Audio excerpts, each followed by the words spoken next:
Hello, শুভ নববর্ষ সবাইকে। নববর্ষ উপলক্ষে প্রতি বছর আমাদের বাড়ির পাশে রথ হয়ে থাকে আর আমরা প্রতি বছর সেখানে যাই। তো এই বছরও নতুন জামা পরে রেডি হয়ে গেছিলাম রথের মেলাতে যাওয়ার জন্য। আর এখানে আমার মা ছিল, আমার দিদি ছিল, আর আমাদের বাবাই সোনা ছিল, আমাদের জেঠিমা ছিল। তারপর তো আমাদের টোটো চলে আসে আর টোটোতে করে তারপর আমরা চলে গেছিলাম রথের মেলাতে। তারপর তো আমরা মেলাতে পৌঁছে যাই আর প্রথমেই তোমাদেরকে দেখিয়ে দিলাম রথ আর ঠাকুরটাও তোমরা দেখে নাও। তারপর তো আমরা মেলাতে ঘোরা স্টার্ট করে দিই আর টুকটাক জিনিস কেনাও শুরু করে দিয়েছি। আমরা যতটা না জিনিস কিনেছি আমাদের বাবাই সোনা তার থেকে অনেক বেশি জিনিস কিনেছে।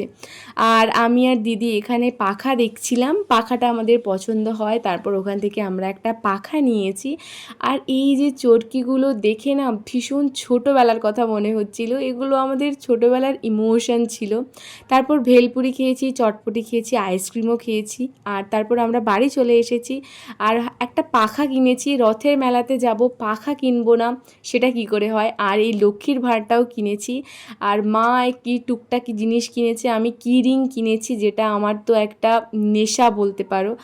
ক্লিপ কিনেছি, ইয়াররিংস কিনেছি আর হোম ডেকোরেশনের জন্য এইগুলো কিনেছি। তো কেমন লাগছে জানিও। টাটা।